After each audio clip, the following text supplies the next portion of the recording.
जो ज्यादा चिंता करते हैं, ये कहानी सुने। हमारे द्वारा प्रेरित एक बेहतरीन प्रेरक और प्रेरणादायक कहानी, चिंता और अवसाद से कैसे निपटें। कैसे एक सुखी और पूर्ण जीवन जीने के लिए चिंता और अवसाद पर बुद्ध शिक्षाएं। यह एक देवदूत और 3 लड़कियों की कहानी है। इस कहानी में आप सीखेंगे कि जो होता है अच्छे के लिए होता है। हम अपने भाग्य को नियंत्रित नहीं कर सकते, हम केवल अपने वर्तमान क्षण को नियंत्रित कर सकते हैं और भविष्य के लिए हर घटना के परिणाम को छोड़ सकते हैं। हम केवल अपना सर्वश्रेष्ठ कर सकते हैं और सब कुछ समय के लिए छोड़ सकते हैं। हमें हर स्थिति में प्रतिक्रिया नहीं करनी चाहिए। हमें किसी भी घटना और स्थिति से शांत और अप्रभावित रहने की कोशिश करनी चाहिए। हम अपने भविष्य को नियंत्रित नहीं कर सकते हैं, इसलिए हमेशा वर्तमान क्षण में जीने की कोशिश करें और याद रखें, जो होता है अच्छे के लिए होता है। गौतम बुद्ध यह भी कहा कि अतीत के लिए कभी पछतावा न करें और भविष्य के लिए कभी दुखी न हो, क्योंकि आप इसे नियंत्रित नहीं कर सकते। आप केवल वर्तमान में जी सकते हैं, इसलिए हमेशा वर्तमान क्षण में रहने का प्रयास करें। एक बार मृत्यु के देवता ने अपनी एक परी को पृथ्वी पर भेजा। एक स्त्री मर गई, उसे उसकी आत्मा को लाना था। देवदूत आया, लेकिन वहाँ की स्थिति देखकर असमंजस में था। उसने देखा कि उसकी लाश के पास 3 छोटी लड़कियाँ पड़ी हैं। एक अब भी उस औरत की छाती से लिपटा हुआ है, दूसरा फूट फूट कर रो रहा है और तीसरा रोते रोते सो गया है। उसकी आँखों के पास आंसू सूख चुके हैं। नन्हे नन्हे तिनके, माँ मर चुकी है, परिवार में और कोई नहीं। पिता पहले ही मर चुके हैं, उनके साथ क्या होगा? उनकी देखभाल कौन करेगा? यह सोचकर देवदूत बहुत दुखी हुआ। सो वह खाली हाथ लौटा और अपने मुखिया के पास गया और कहा कि मैं उस स्त्री की आत्मा नहीं ला सका, मुझे क्षमा कर दो। लेकिन आप स्थिति नहीं जानते, अगर आप मेरी जगह होते तो शायद ऐसा ही करते कि उस महिला के छोटे छोटे 3 बच्चे हैं। एक अभी भी छाती से लगी हुई है, दूसरी रोती हुई सो गई है और तीसरी रो रही है। परिवार में उनकी देखभाल करने वाला कोई नहीं है। ऐसी स्थिति देखकर मेरा उस महिला का दिल नहीं पसीजा। क्या ऐसा नहीं हो सकता कि महिला को कुछ और समय दिया जाए ताकि लड़कियां बड़ी हों? यह सुनकर मृत्यु के देवता जोर से हंसे और कहा कि तुम उस भगवान से भी ज्यादा समझदार हो गई हो, जिससे तुम्हें जीवन और मृत्यु मिलती है, जिसकी इच्छा से तुमने बहुत बड़ा पाप किया है और तुम्हें इसकी सजा मिलेगी। और सजा यह है कि तुम्हें धरती पर फेंक दिया जाएगा और तुम तब तक वापस नहीं आ सकते जब तक तुम अपनी इस मूर्खता पर 3 बार हंस न लो। सही तो फिर हंसने का मौका ही क्या? फरिश्ता जमीन पर पटक दिया। ठंड का मौसम था। वह एक सड़क के किनारे नंगा पड़ा था। उसी समय एक मोची कुछ पैसों का इंतजाम करके वहाँ से गुजरा। वह ठंड के मौसम में अपने बच्चों के लिए गर्म कपड़े और कंबल लेने बाजार जा रहा था। रास्ते में उसने देखा कि एक नंगा आदमी ठंड से ठिठुर रहा है, तो उसे उस व्यक्ति पर तरस आया और उसने अपने बच्चों के लिए गर्म कपड़े और कंबल खरीदने के बजाय उस नग्न देवदूत के लिए कपड़े और कंबल खरीदे। उस नग्न व्यक्ति ने कहा कि उसके पास परिवार और आवास नहीं है। इस भयानक ठंड में मैं क्या करूँगा?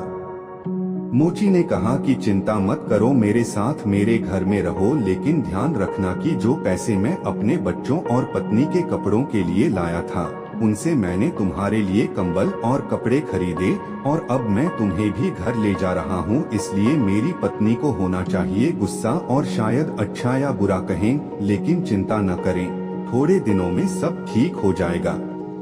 मोची उस फरिश्ते को लेकर घर पहुंचा। मोची को पता भी नहीं था कि जिसे वह अपने साथ ले जा रहा है वह एक फरिश्ता है, और न ही पत्नी को पता था कि जो आया वो देवदूत था, जिसके आते ही घर में खुशियों का सैलाब आ जाएगा।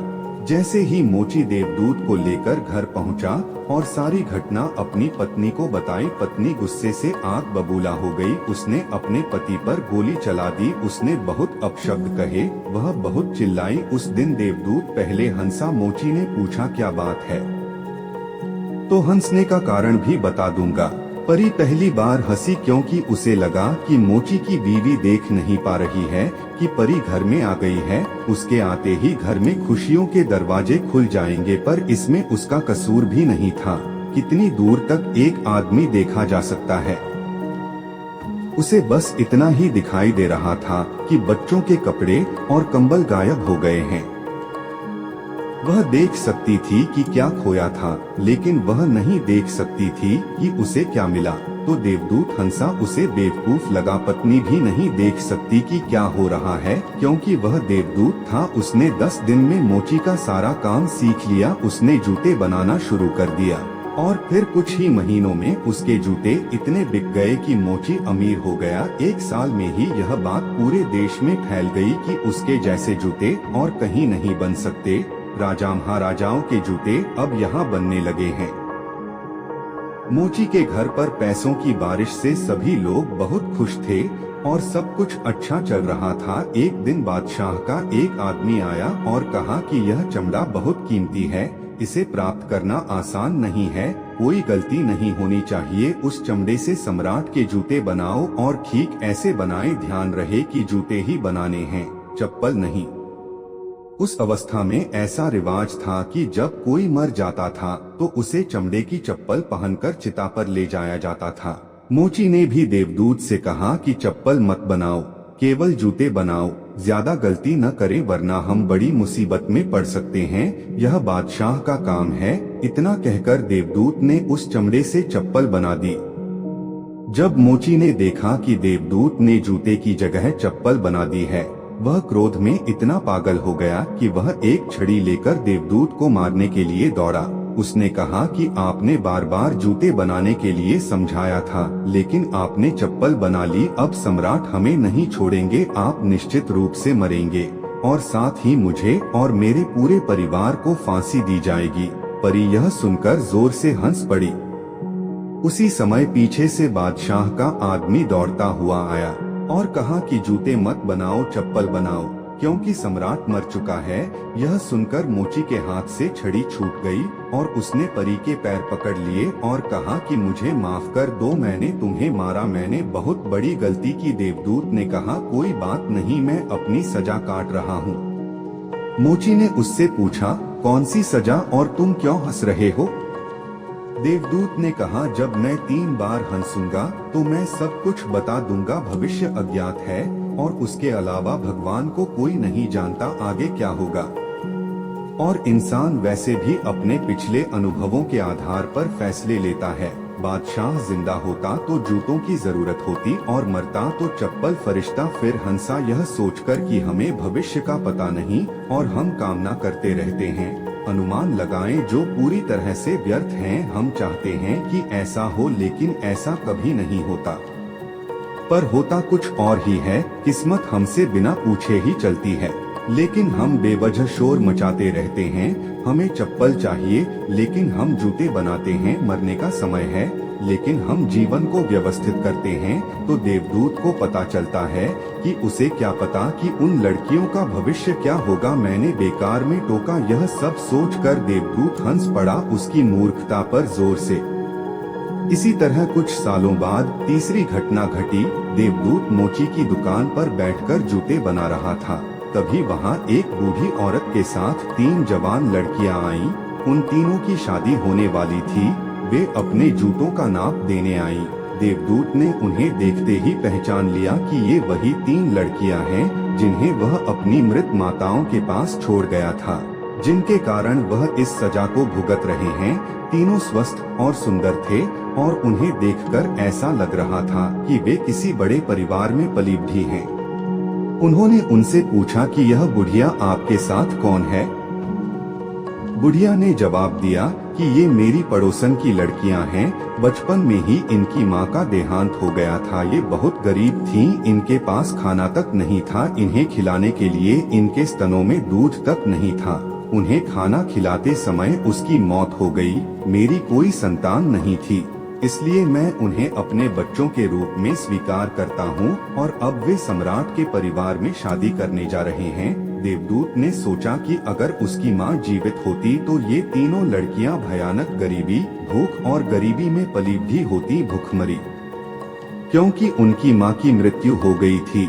उनका पालन पोषण इतने समृद्ध परिवार में हुआ था और अब ये तीनों इस बुढ़िया की सारी दौलत के मालिक हैं। देवदूत उस दिन तीसरी बार अपनी मूर्खता पर हंसा। उसने अपनी तीनों लड़कियों के लिए अब तक के सबसे शानदार जूते बनाए और उसने आकर मोची को सब कुछ बताया। ये 3 कारण थे। मैं हंसा, यह मेरी गलती थी जिसके लिए मैं दंडित। अब समझ आया कि नीति सबसे बड़ी है और हम उतना ही देख सकते हैं जितना देख सकते हैं, और हम केवल उतना ही देख सकते हैं जितना हम देख सकते हैं, और हम सटीक भविष्यवाणी नहीं कर सकते कि हम क्या देख सकते हैं कि क्या होने वाला है। मैं अपनी मूर्खता पर 3 बार हंसा हूँ। मेरी सजा हो गई, सो अब मैं जाता हूँ। और देवदूत चला गया। दोस्तों, इस कहानी से सीखने वाली बात यह है कि आज जो घटना घटी है उसे देखकर हम यह निर्णय नहीं कर सकते कि यह घटना हमारे लिए अच्छी है या बुरी। इसका उत्तर भविष्य के गर्भ में ही छिपा है। इसलिए हर अच्छी या बुरी घटना पर प्रतिक्रिया देना व्यर्थ है। जो हो रहा है उसे देखने का हमें केवल प्रयास करना है। गौतम बुद्ध अपने उपदेशों में यही कहते हैं, न अतीत का पछतावा न भविष्य की चिंता, बस आज और इस पल में जियो और इसके साथ एक हो जाओ। यही एकमात्र तरीका है अपने आप को उन सभी चिंताओं से मुक्त करने का जिनका परिणाम आपके नियंत्रण में नहीं है।